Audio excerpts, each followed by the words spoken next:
Very good evening to all of you. I just wish to share in our last lecture, we discussed about a few things, and before that, we studied about a few techniques that were comparatively new for us. So today, in this online class, I am going to take opportunity to show you the processes, three processes that you people may have doubt. I'm going to talk about first them. The first process that I wish to refer is extraction of DNA.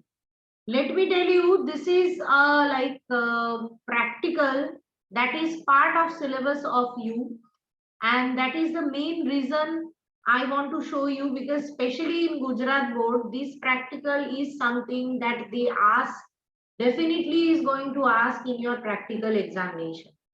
So I wish to share with you the extraction method of DNA isolation. Give me a moment so that I can share the screen, and please have a look into the video and let me know if you have any doubt or if you don't have any doubt. Okay, I'm starting the video. Please let me know if it is visible to you or not.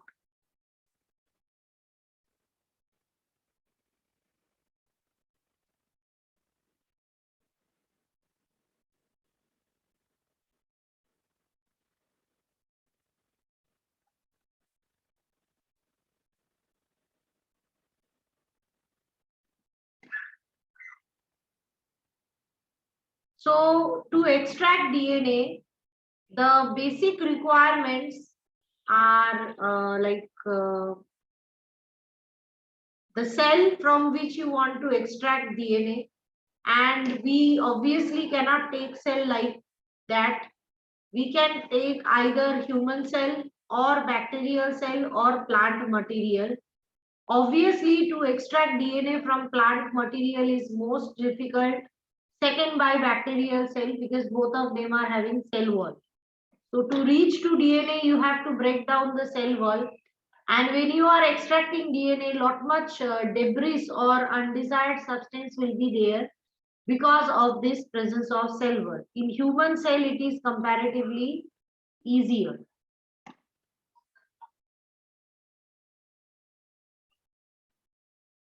So three basic steps. First is lysis of cell. That means breakdown of the cell.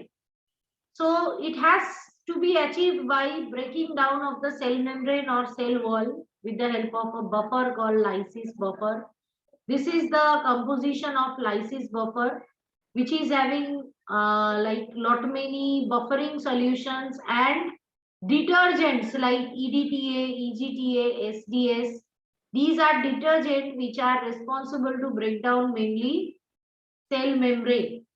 Now the question is, in lab, when you are doing practical in your school lab, you cannot use lysis buffer. So the best alternative to that is lens cleaning solution that is readily available in market. जो लोग contact lens use करते हैं वो लोग ये solution use करते हैं to clean the lens. They put it into a round box, no, that is the that can equate the buffer, but obviously in lab we are doing it, it's more, it has to be more accurate, that's why this buffer is used.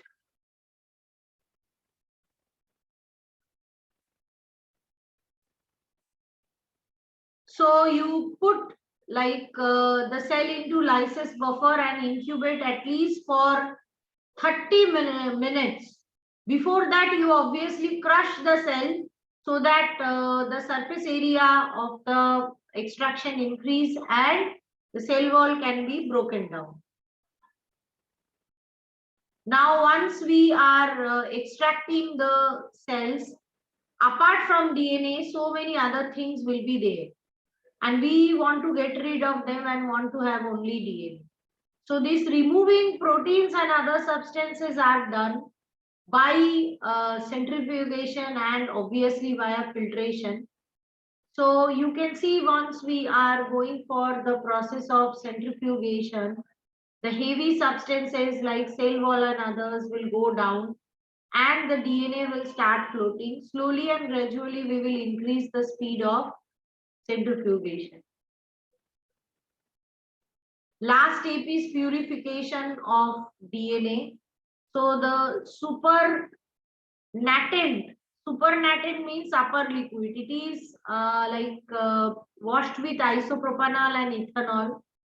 And as DNA is insoluble in them, you will get a pellet of DNA. Pellet means precipitate of DNA at the bottom.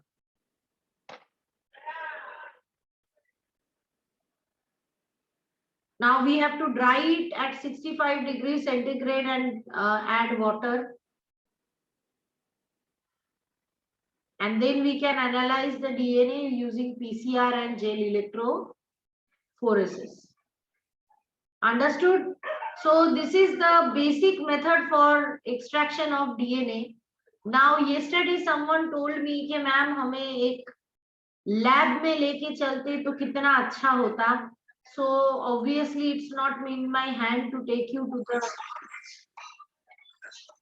lab, but obviously I can take you to the virtual lab where you can see the effect of extraction of DNA. Okay, so kindly have a look.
So, how was the video class?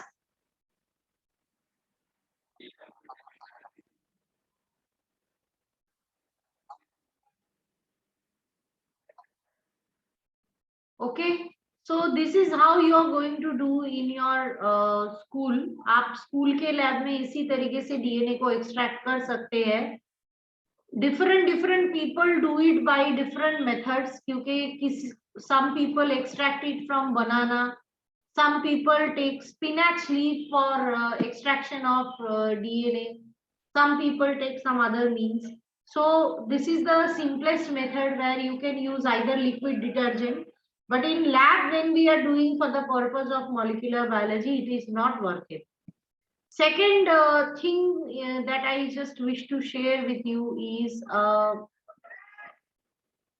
an overview of restriction enzyme, because restriction enzyme is something which is very important and you people should have a good knowledge about them. So I wish to share with you a video related to that. And then the last one we will see about replica plating.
So I hope the concept of restriction endonuclease is well understood.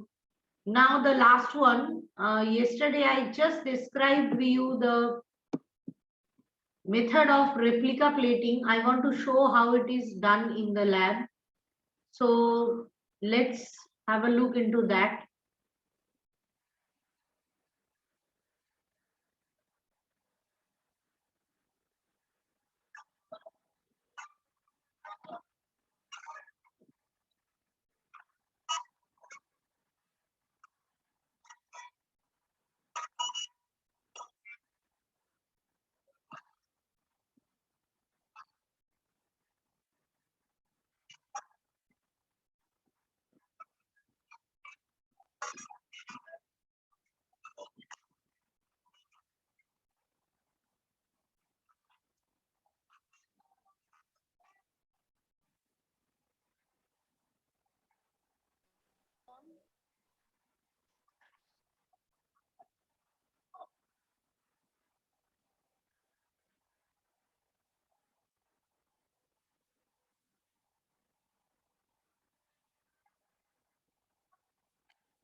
Ma'am Yes. Ma'am इस video में आवाज है हाँ. क्योंकि हमें नहीं सुनाई दे रहा.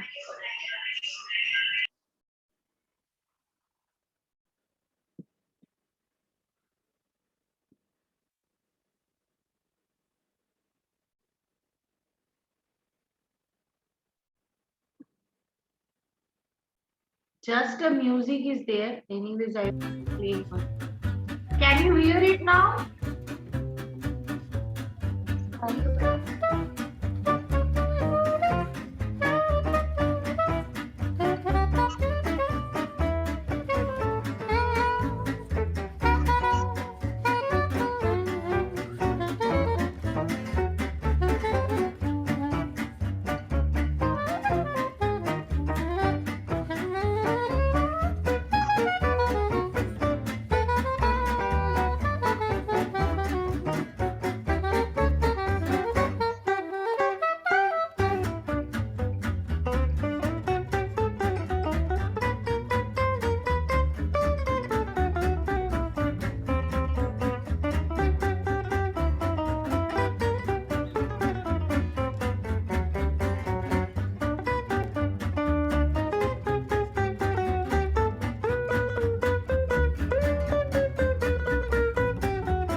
replica plating.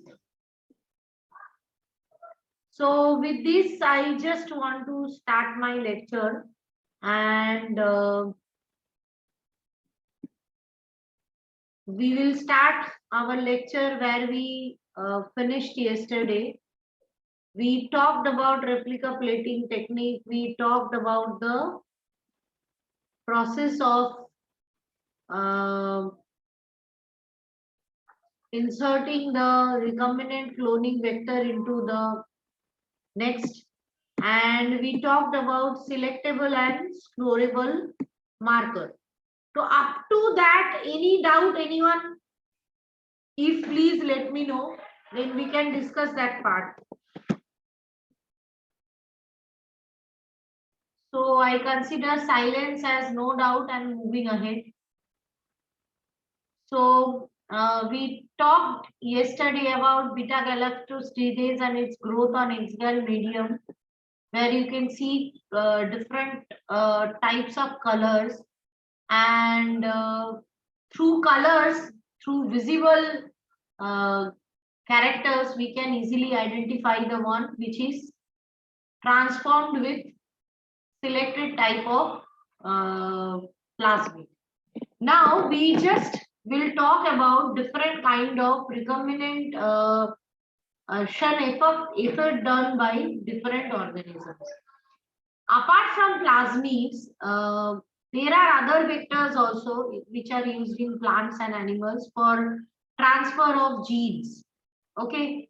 For example, Agrobacterium tumefaciens, they have a special piece of DNA, which is a type of plasmid only. As the name itself is suggesting, tumefaciens means it is causing a disease called crown gall, that is tumor in plants. But we can use their specialized plasmid for insertion of foreign gene into plants. Similarly, there are some retroviruses which are actually RNA containing virus and cause disease in us, like adenovirus, simian virus, SV40. They can be used for introduction of gene in animal. So we will first talk about Agrobacterium tumefaciens. They have a piece of plasmid which is called TI plasmid. The full form of TI is tumor inducing plasmid. Okay. And when they are inserted, when this tDNA or TI plasmid is inserted into the plant cell, they cause formation of tumor. You can see the formation of crown gall over here. You can see this tumor formation in plant. Okay. But this tDNA, we remove the tumor causing plast of it and is modified into a cloning vector. And when I am using this TI plasmid, which is modified, which doesn't have the virulence gene present in it, it will not promote the formation of crown gall, but it will deliver your desired gene into plant. Okay. So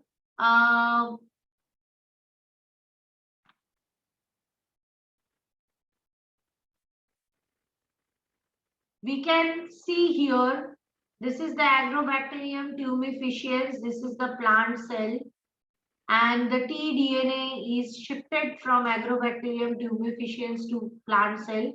And if tDNA is having the desired gene, then the plant cell will get the desired character.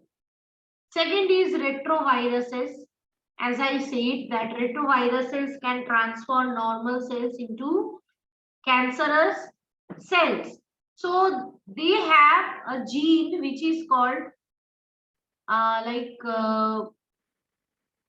proto-oncogene. All of us have this proto-oncogene. What is the proto-oncogene? It is the gene which is very, very much important from the point of view of cell division. But if there is any change in the sequence of proto-oncogene, they get converted into oncogene. So how this change is done? Many a time, the retrovirus go inside the proto-oncogene, and due to mutation, the proto-oncogene get converted into oncogene, and normal cell gets converted into cancerous cell. But here in genetic engineering, we want to take only benefit. We are not interested in cancer. So what we will do? We will definitely make changes in the virus, this infectious retrovirus, so that it can carry the desired piece of DNA into cell but doesn't convert proto-oncogene into oncogene. So cancer cells will not be produced and हमारा काम भी बन जाएगा, desired piece of DNA is inserted. Okay. Now, is it the only way? हमें इतना risk लेना जरूरी है? Is it the only way कि by using a vector only we can inject the DNA into host cell? No. There are non-living methods of transfer of DNA also, but their efficiency is not that much. For example, DNA is a hydrophilic molecule. So as it is hydrophilic molecule, there are hydrophobic part of cell membrane which doesn't allow DNA to go inside. But this DNA can be made competent. कैसे? If we are treating the bacterial cell with a specific concentration of divalent calcium, that is calcium ion, we call it as a calcium chloride technique. You can see this is the normal cell which is not able to take DNA because the fatty acid tail part, which is hydrophobic, doesn't allow DNA to go inside. These fatty acids are present in cell membrane. But when I am treating them with calcium chloride, the plasmid can go into the cell after a heat shock of 42 degrees centigrade for 2 minutes. We don't require any kind of vector over here, but in this case, the efficiency is not that high. Okay, so you can understand that after the heat shock, we can successfully insert. Apart from that, we talked about the assisted reproductive technology, and there I told you about micro injection. In micro injection, the DNA of sperm is directly inserted into the egg. So there are holding pipette. The whole process occur under microscope. The person who is injecting DNA, the process will be occurring under microscope, and because with naked eyes we cannot see the egg cell. So how to inject? That's why a person has to keep his or her eye on microscope and then do the injection process. But it is a very tedious method, because if you want to inject or transform a piece of tissue which may have thousands of cells, so it is very difficult to accurately inject DNA into each and every cell. Next is ballistic or gene gun method. This is the gene gun. What does it do? The gene gun is having DNA coated with gold or tungsten particles. Why gold or tungsten? They give DNA the weight so that they can be moving. What we do? The gold or tungsten coated particles are present over here as a bullet. Now this gene gun is placed over the piece of tissue, and then trigger is pushed. Once the trigger is pushed, then the DNA coated with gold or tungsten will move fast and hit the cells of plant. And obviously, once they are hitting the cells of plant or animal, the DNA will be inside, and this DNA can be part of the cell. Okay. Disarmed pathogen vectors. Many a times, many pathogen, as I told you, are used. But before we are using them as a vector, we need to disarm them. Have you ever heard about this word disarming? Disarming means जिसमें हम किसी भी loaded pistol को unload करते हैं, because it cannot be used as arms and ammunition in future. So वैसे ही when I am doing it with a pathogenic vector, the disarming means there will be removal of the virulence gene of that vector so that it cannot cause the disease. Okay, so we learned about the different techniques. Any technique you require elaboration, class? Microinjection protocol. Please read through the manuals for the needle puller and the microinjector. Turn on the needle puller. We use thin-walled World Precision capillary glass tubes to pull needles. They are filamentous, 4 inches long, are 1 millimeter in outer diameter, and 0.75 millimeters in inner diameter. We use a heat ramp of +10, a pull of 60 to 90, a velocity of 80, a delay of 90, and a pressure of 200 to get needles with a tip diameter around 1 micron. These settings have been entered as program 6 on the machine. Open the lid of the needle puller. Release the sliding capillary tube holders by pressing the latches.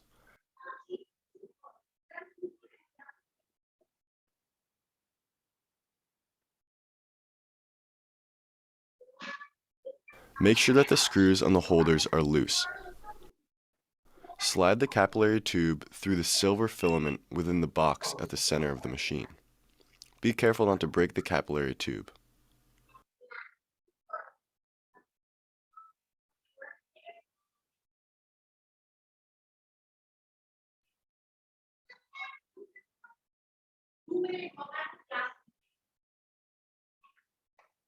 Position the tube so that it is centered in the holders and tighten using the screws until you experience a little resistance.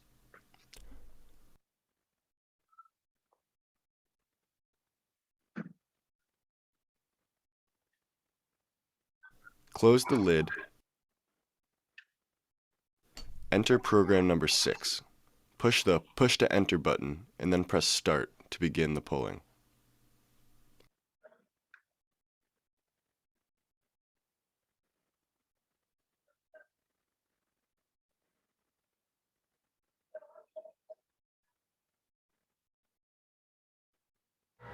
And then you just want to zoom in into the box.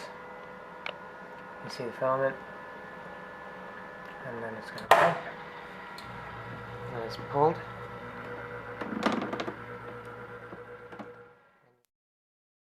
Carefully unscrew the capillary tube holders and remove the pulled needles.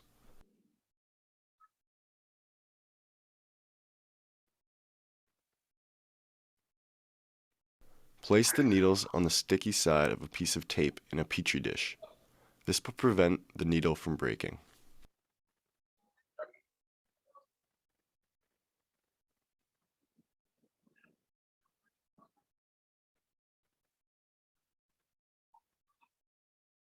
Follow the steps on the written microinjection protocol to shear and calibrate your needles.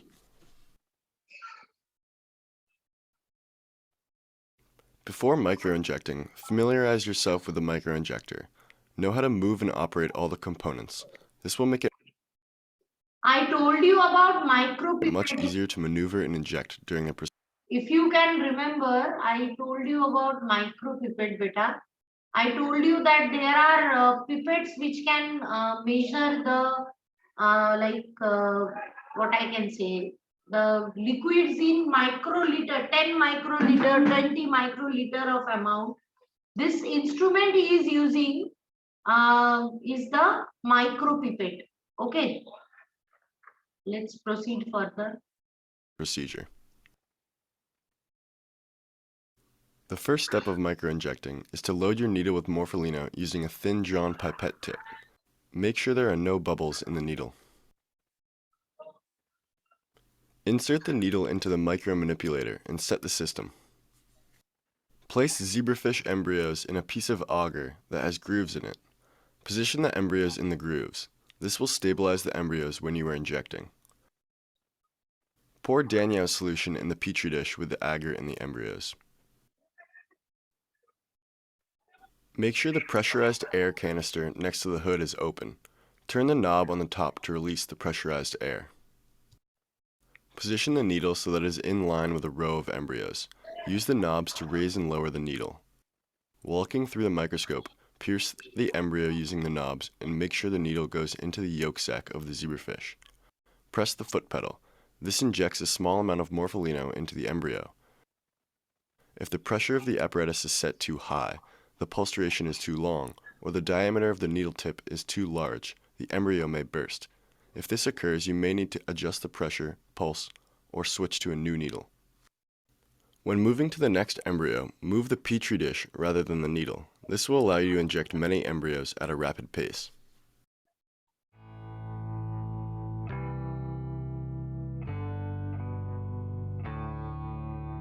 Can you see the injection in each and every embryo?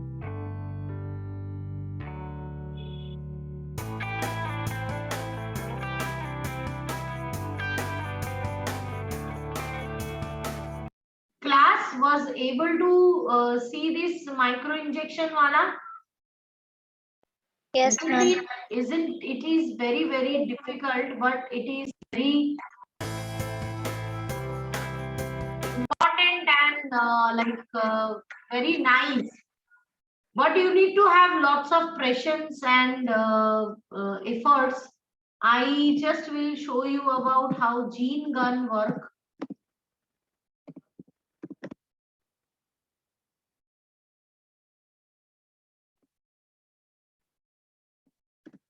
Just give me a moment till the time I share the video.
The Biolistic PDS-1000 helium system uses high-pressure helium released by a rupture disk and partial vacuum to propel a macrocarrier sheet loaded with gold or tungsten microcarriers towards target cells at high velocity.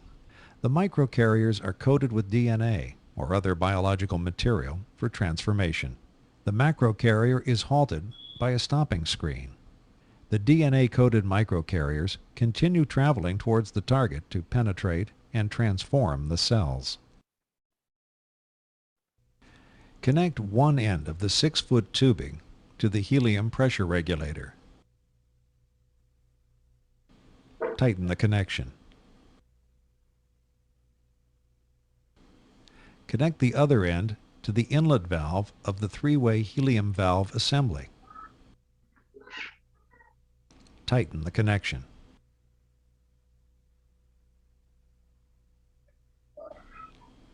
Connect one end of the 2.5-foot tubing to the outlet port of the valve assembly. Tighten the connection.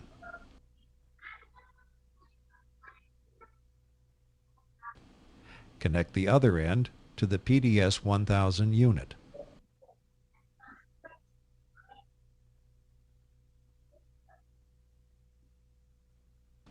Tighten the connection. plug the power cord of the three-way helium valve into the rear of the PDS unit.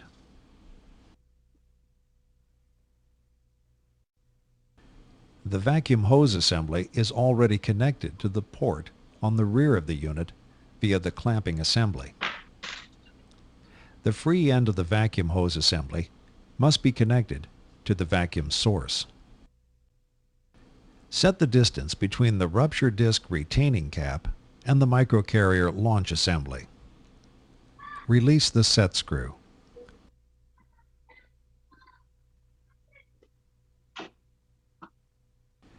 Assemble the microcarrier launch assembly.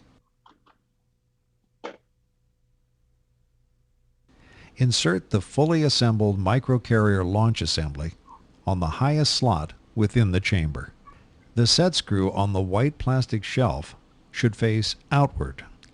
A 1/4 inch distance is recommended for initial experiments. Take the 1/4 inch hexagonal adjustment tool and place it into the gap. Turn the adjustable nest until the macrocarrier cover lid touches the gap tool.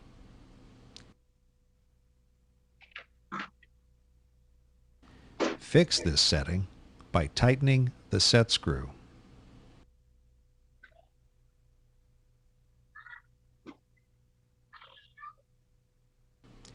Each macrocarrier is washed with isopropanol to remove static. Placed inside a macrocarrier holder using the seating tool.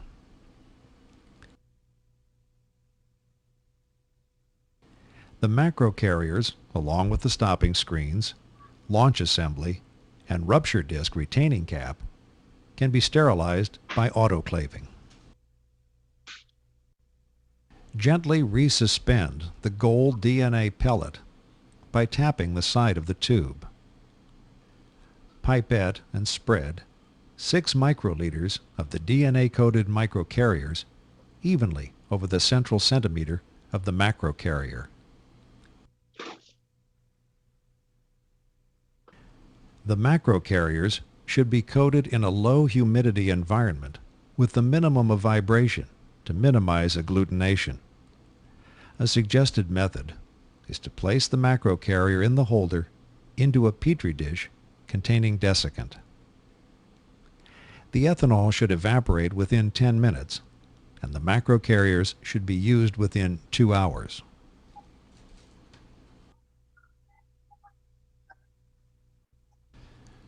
Switch on the unit using the on-off switch on the control panel. Select a rupture disc of the desired burst pressure using sterile forceps. Briefly wet the rupture disc in isopropanol and place it in the recess of the sterile rupture disc retaining cap.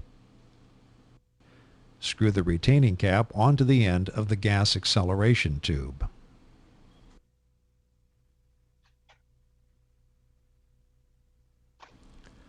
Tighten the retaining cap with the torque wrench. To use the torque wrench, insert the short end of the metal rod into an accessible hole in the retaining cap. Push the long end of the rod to the right until the stainless steel rod touches the inner surface of the black tube.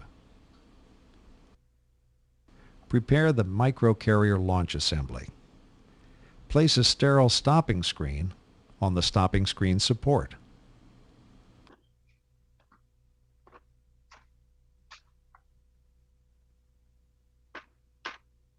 Install the macrocarrier holder containing the loaded macrocarrier on the top rim of the fixed nest.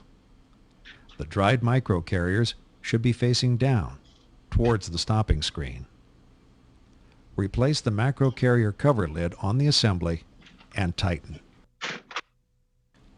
Place microcarrier launch assembly in the top slot inside the bombardment chamber. Place the target shelf at the desired level inside the bombardment chamber.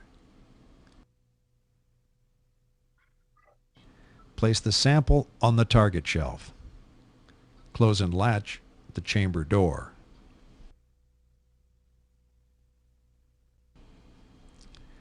Place the prepared macrocarriers with the DNA gold side facing up into the macrocarrier holder.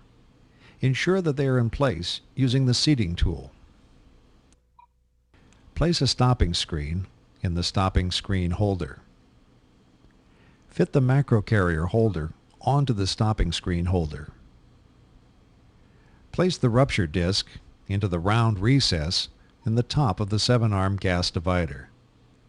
Please note that as the gas is split 7 ways, a higher PSI rupture disc is needed than used with the conventional PDS 1000. Take the upper part of the adapter and screw it onto the gas acceleration tube inside the chamber. Firmly twist the small upper ring. Tighten using the torque wrench by inserting the short end into one of the holes. Loosely screw the top of the 7-arm gas divider into the parts already inserted into the chamber. Slide this macrocarrier shelf assembly into the second shelf position with the 7 holes of the macrocarrier holder facing up. Line up the 7 pressure outlets with these holes. Tighten the lower ring. Place the sample on the target shelf.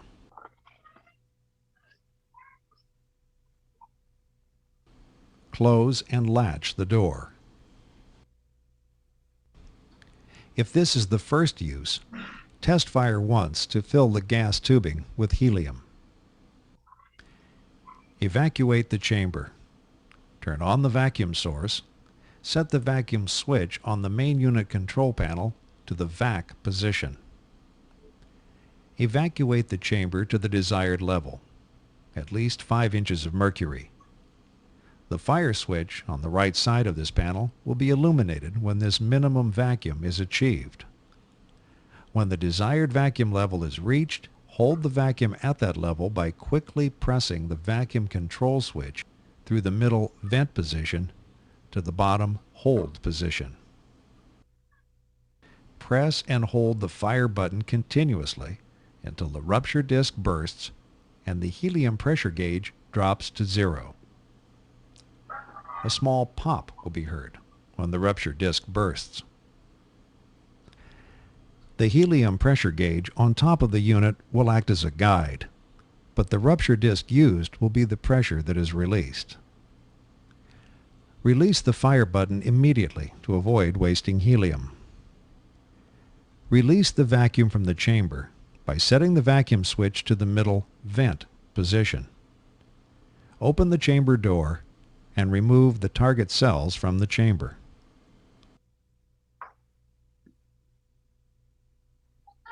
Remove the microcarrier launch assembly. Unscrew the lid and remove the macrocarrier holder. Unload and discard the macrocarrier and stopping screen.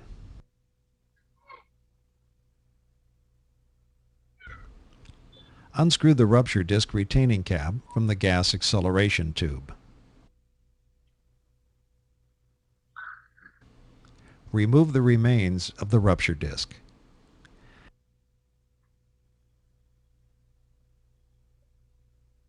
After completing all bombardments, the residual pressure needs to be released from the system. Close the main valve on the helium cylinder. Close and latch the bombardment chamber door. Draw a vacuum of at least 5 inches of mercury. Activate the fire button. This should release all of the residual helium pressure, and the helium pressure gauge should read 0. If not, repeat this process. Vent any residual vacuum by setting the vacuum switch to the vent position. So this was a very detailed video to talk about the gene gun. We will move ahead with the chapter now because we discussed a lot about many things in video today. Now let's get back to the portion that we need to finish. So the thing is that the process of recombinant DNA technology. What are the processes that we do?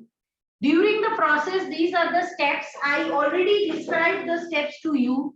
Please let me know if you have any doubt or not in any of the steps. Closely look at them.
Any doubts, anyone?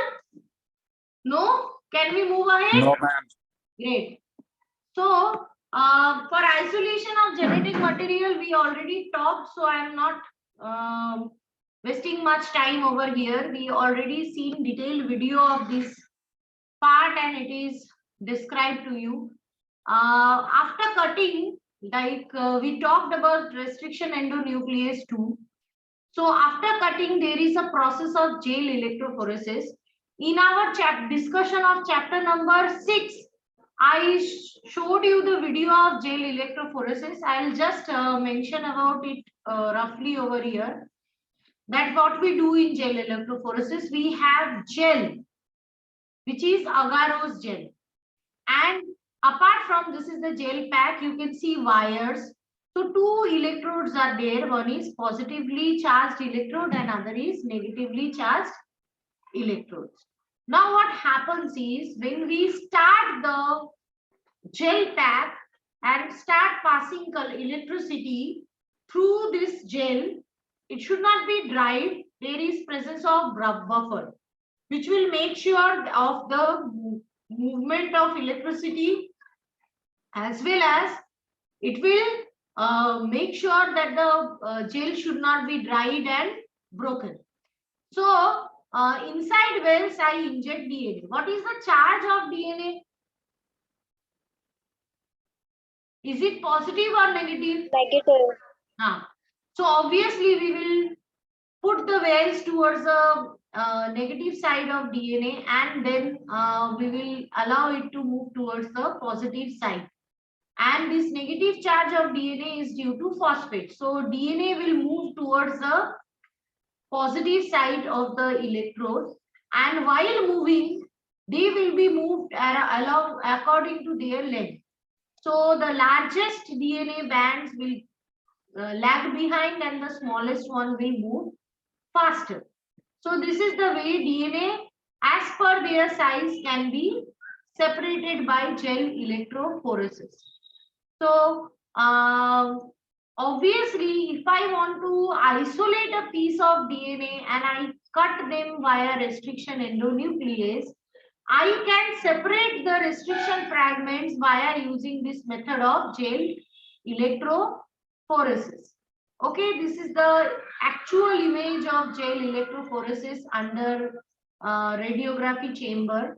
You can see these pink colors are the DNA bands separated as per their size. Generally, DNA is stained by a stain which is called ethidium bromide. It is giving you pink color when you are looking under this for UV chamber. So in UV light, they give this kind of glow, which will be very useful for us to identify the DNA band. So now the question is, out of so many DNA bands, how will you understand your desired DNA? Beta, we have a map of these DNA bands.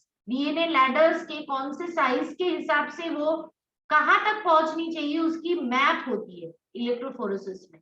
So you will be knowing कि अच्छा this DNA must be having this much size, that's why it is here in this location. This must be here in this location. As for that, if you know the target DNA you want to separate, that you are obtaining by cutting from the host, that is from the first cell from which you want to harvest the DNA. जैसे हमने शुरू किया था, we talked about the NIF gene. I want to isolate the NIF gene. So if you know the size, then you will be able to understand that which band must be the NIF gene band. So you can cut this much portion and obtain that much DNA also from gel. Okay, so after this you can cut the DNA. We already talked a lot about restriction endonuclease and ligase, and you must be knowing that how gene of interest can be inserted into vector. And then there is polymerase chain reaction.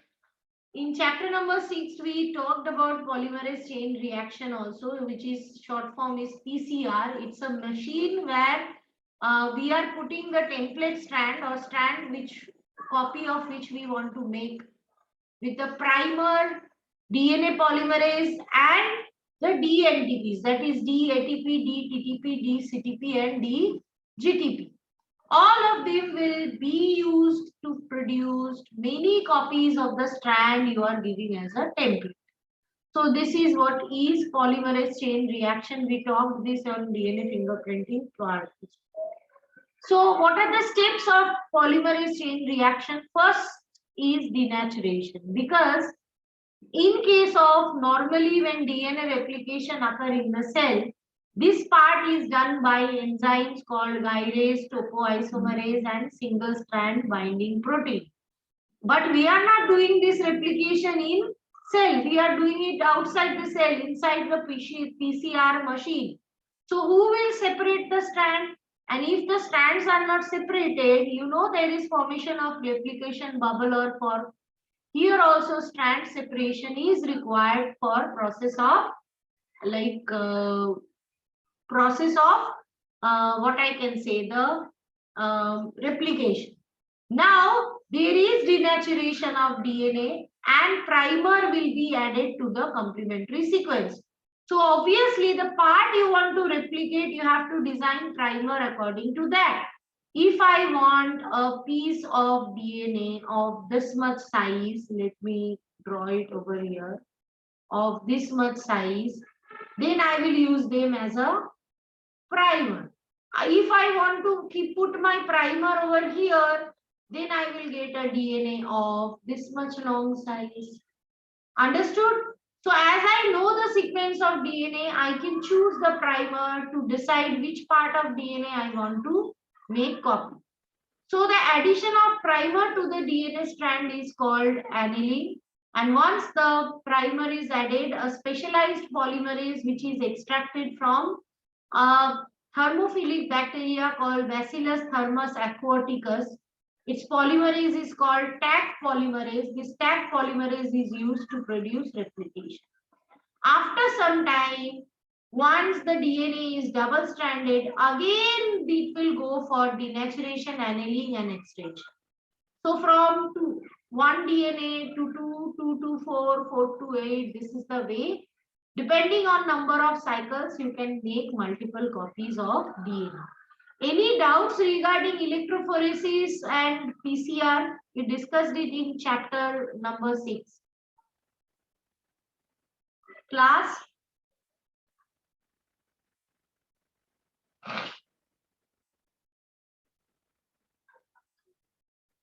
Any doubts, class? No, ma'am. No, ma'am. Let's move ahead.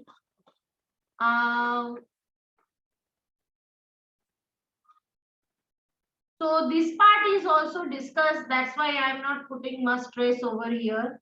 The ligated DNA must be inserted into the recipient or host cell. This is done by various vector. and after insertion they can be scanned either by scorable marker which are giving color or by selectable marker that is via antibiotic resistance. We talked about that, and once the cell is having the foreign DNA, we will call that cell recombinant cell or transformed cell, and the protein produced by that is called recombinant protein.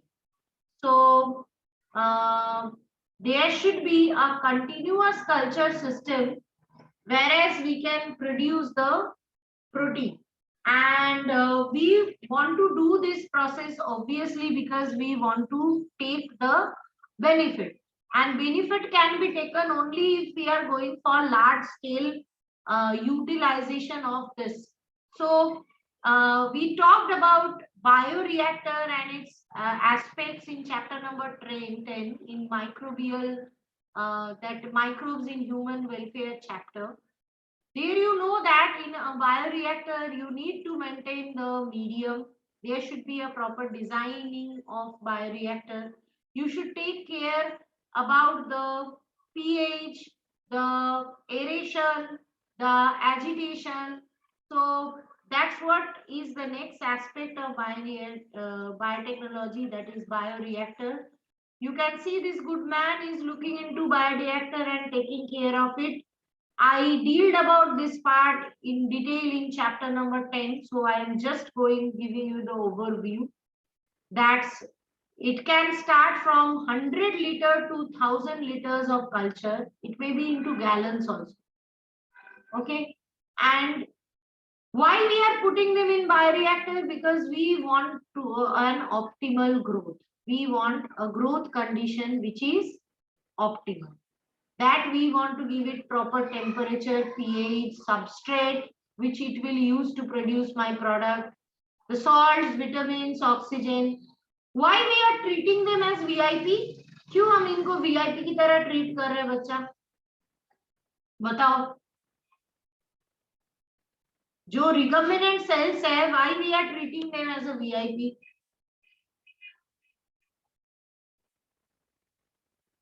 Class?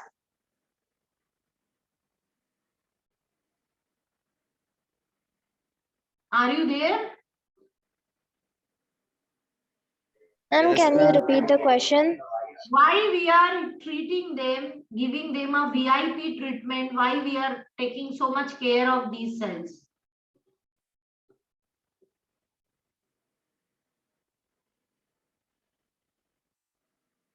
Nakshatra, can you answer this question?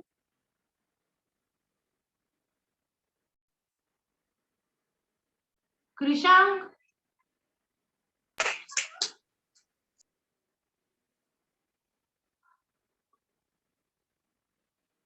Simple, because we want product from them. We want product from them. You inserted, you spent so much money.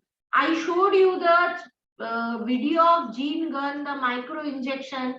We studied about cloning vector and its role in insertion of foreign gene into a substance, or rather to say a cell, to make it a recombinant cell. You spend so much time, money and energy because you want product from them, isn't it? So once you are inserting them into bioreactor, you will give them the best condition to produce product. Yes or no? Yes, ma'am. So obviously, bioreactor is the place where you are giving them the best condition. It can be a stirred tank bioreactor. You can see there are stirrers which are responsible for mixing of the medium. Why there should be proper stirring or mixing of the medium? So that there can be uniform distribution of media components as well as air and inoculum, that is the growth. There can be sparger stirred tank. Sparger are like having dual purpose. They are giving you air as well as they are stirring it. So what happens is, in this stirrer at the end there is perforation, that is pore, which will provide the air bubble, and these air bubbles are responsible for stirring the medium. Okay, so each bioreactor is having an agitator system. It is the system which is responsible for movement of each and every part of the medium. Second is they have an oxygen delivery system. Remember, if we are treating organisms which are aerobic, if we are handling organisms which are anaerobic, then oxygen delivery system should not be there. Ulta, you need to make sure that no oxygen should be reaching inside it. Second is foam control system. Obviously, whenever there is production of gas or any kind of reaction, microbes will produce gas. And these gases and the other byproducts will accumulate at the top to produce a foam. So there should be a system which will continuously remove the foam, because if the upper surface is covered, the circulation of air or gases and everything will not be proper. And foam also interrupts during the recovery of product. That's why foam should be always taken care of. Either physically you remove the foam or you add anti-foaming agent to avoid the foam.